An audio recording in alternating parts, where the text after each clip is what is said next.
MEBL, building the bridge to PKR 480, powered by the 2028 Islamic Banking Mandate. आज हम पाकिस्तान के सबसे बड़े इस्लामी बैंक यानी मीज़ान बैंक पर एक गहरी इन्वेस्टमेंट रिपोर्ट का जायजा ले रहे हैं। हम मिलकर ये समझने की कोशिश करेंगे कि बड़े मालियाती तज्जियाकार इस बैंक के मुस्तकबिल को किस नज़र से देख रहे हैं और क्या ये एक अच्छी सरमायाकारी साबित हो सकता है या नहीं। तो चलें सीधा नंबर्स की बात करते हैं। रिपोर्ट के मुताबिक पिछले सिर्फ एक साल में मीज़ान बैंक के स्टॉक ने तकरीबन 98% का एक ज़बरदस्त मुनाफा दिया है। जी हाँ, बिल्कुल सही सुना आपने, तकरीबन डबल। ये वो परफॉर्मेंस है जिसने हर सरमायाकार की तवज्जो अपनी तरफ खींच ली है। लेकिन यहाँ सबसे बड़ा सवाल ये पैदा होता है कि क्या ये शानदार कारकर्दगी मुस्तकबिल में भी इसी तरह जारी रहेगी? क्या ये सिर्फ एक वक्ती तेजी थी या इसके पीछे कोई ठोस बुनियादें हैं? आइए इस रिपोर्ट की मदद से इसी सवाल का जवाब खोजते हैं। अच्छा, इस तजिए का जो पहला और सबसे अहम नुक्ता है वो है पाकिस्तान में इस्लामी बैंकिंग का बढ़ता हुआ रुझान। रिपोर्ट इसे एक मैक्रो इकोनॉमिक टेलविंड कहती है। अब इसका मतलब क्या है? सीधे लफ्जों में एक ऐसी बड़ी लहर चल रही है जो सिर्फ मीज़ान बैंक को नहीं बल्कि पूरे इस्लामी बैंकिंग सेक्टर को अपने साथ ऊपर ले जा रही है।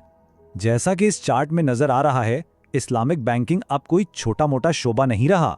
ये पाकिस्तान के कुल बैंकिंग असासों का तकरीबन 22% हिस्सा बन चुका है। यानी मुल्क में हर 5 में से 1 रुपया इस्लामिक बैंकिंग सिस्टम का हिस्सा है। ये एक बहुत बड़ी मार्केट है और ये मुसलसल बढ़ रही है। और मुस्तकबिल तो इससे भी ज्यादा रोशन दिखाई दे रहा है। ये टाइमलाइन बता रही है कि वफाकी शरी अदालत ने 2028 तक पूरे बैंकिंग सिस्टम को इस्लामी उसूलों पर मुंतकल करने का हुक्म दिया है। इसका मतलब ये हुआ कि आने वाले सालों में खरबों रुपए रिवायती बैंकिंग से निकलकर इस्लामी बैंकिंग की तरफ आएंगे और जाहिर है मीज़ान बैंक इस तब्दीली से सबसे ज्यादा फायदा उठाने की पोजीशन में है। तो ये तो हुई पूरे सेक्टर की बात। अब जरा खास तौर पर मीज़ान बैंक की अपनी कारकर्दगी पर फोकस करते हैं। रिपोर्ट इसे सेक्टर का लीडर कहती है, तो देखते हैं कि उसका रिपोर्ट कार्ड कैसा है। देखें, किसी भी बैंक की कारकर्दगी जांचने का एक अहम पैमाना होता है रिटर्न ऑन इक्विटी यानी ROE। आसान लफ्जों में यह बताता है कि बैंक अपने शेयर होल्डर्स के लगाए हुए पैसे पर कितना मुनाफा कमा रहा है। यहां फर्क बिल्कुल साफ है। मीज़ान बैंक तकरीबन 37% के साथ अपने हरीफों से, जिनकी औसत 24% है, बहुत आगे है। ये जाहिर करता है कि बैंक अपने सरमाए को कितने बेहतरीन तरीके से इस्तेमाल कर रहा है। अच्छा, मुनाफा तो ठीक है, लेकिन बैंक अपने खर्चे कितने काबू में रखता है, इसे नापा जाता है कॉस्ट टू इनकम रेशो से। यानी बैंक 100 रुपये कमाने के लिए कितने रुपए खर्च करता है। जाहिर है ये जितना कम हो उतना ही अच्छा है।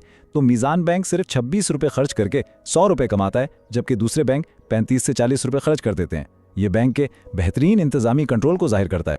अब जरा बैंक की माली मजबूती पर एक नज़र डालें। इसके कुल असासे और डिपॉजिट्स 3 ट्रिलियन रुपए से भी ज्यादा हैं और इसके डिपॉजिट्स में सालाना 26% का शानदार इजाफा हो रहा है। लेकिन सबसे अहम चीज़ है इसका कैपिटल एडिक्वेसी रेशियो। ये 23% से ज्यादा है, जबकि कानूनन सिर्फ 11.5% की जरूरत होती है। इसका मतलब है कि बैंक के पास किसी भी माली बहरान से निपटने के लिए जरूरत से दुगना सरमाया मौजूद है। ये सब तो बहुत जबरदस्त है, लेकिन अब आते हैं इस सवाल पर जो हर सरमायाकार के जहन में होता है। क्या इतनी शानदार कारकर्दगी के बाद भी मीज़ान बैंक का स्टॉक खरीदने के काबिल है? कहीं इसकी कीमत बहुत ज्यादा तो नहीं हो गई? आइए देखते हैं रिपोर्ट इस बारे में क्या कहती है। कीमत को जांचने का एक तरीका PE रेशियो है। आसान जबान में यह बताता है कि आप कंपनी के 1 रुपए के मुनाफे के लिए कितने रुपए अदा कर रहे हैं। मीज़ान बैंक का PE तकरीबन 8.5 है, जबकि इंडस्ट्री की औसत 10 है। इसका मतलब है कि अपनी बेहतरीन कारकर्दगी के बावजूद मीज़ान बैंक का स्टॉक दूसरे बैंकों के मुकाबले में अभी भी सस्ता मिल रहा है।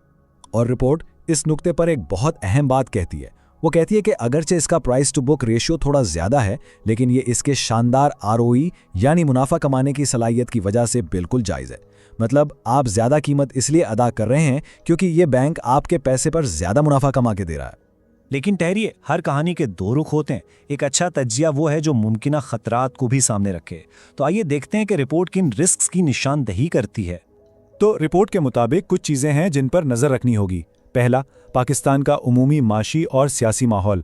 दूसरा, नॉन परफॉर्मिंग लोन्स यानी वो कर्जे जिनकी वापसी मशकूक है, उनमें थोड़ा इजाफा हुआ है। तीसरा, चूंकि स्टॉक पहले ही बहुत अच्छा परफॉर्म कर चुका है, इसलिए इसकी कीमत में गलती की गुंजाइश कम रह गई है। और आखिर में हुकूमती पॉलिसियों में कोई भी तब्दीली इस पर असर अंदाज हो सकती है। तो इन सब बातों को सामने रखते हुए यानी फायदे और नुकसानात, रिपोर्ट आखिर किस नतीजे पर पहुंचती है, आइए उसका खुलासा देखते हैं। तो आखिर में रिपोर्ट खरीदने की सिफारिश क्यों करती है? इसकी 4 बड़ी वजूहात हैं। पहली वजह, इसके शानदार बुनियादी उसूल यानी बेहतरीन मुनाफे और कम अखराजात। दूसरी वजह, इस्लामी बैंकिंग की वो बड़ी लहर जिसका हमने जिक्र किया, जो उसे आगे बढ़ाएगी। तीसरी, इसकी चट्टान जैसी मजबूत माली हालत। और चौथी, इन तमाम खूबियों के बावजूद इसकी कीमत का अब भी मुनासिब होना। तो आखिर में ये तज्जिया हमें इस सवाल पर छोड़ जाता है कि क्या मीज़ान बैंक अपनी ये शानदार कारकर्दगी जारी रख पाएगा? क्या ये पाकिस्तान के पेचीदा मालियाती निज़ाम में मौजूद खतरात से बचकर नए मौक़े से फ़ायदा उठा सकेगा? इस रिपोर्ट के मुताबिक तो जवाब हाँ में नज़र आता है, लेकिन हतमी फैसला तो जाहिर है सरमायाकार का अपना होता है।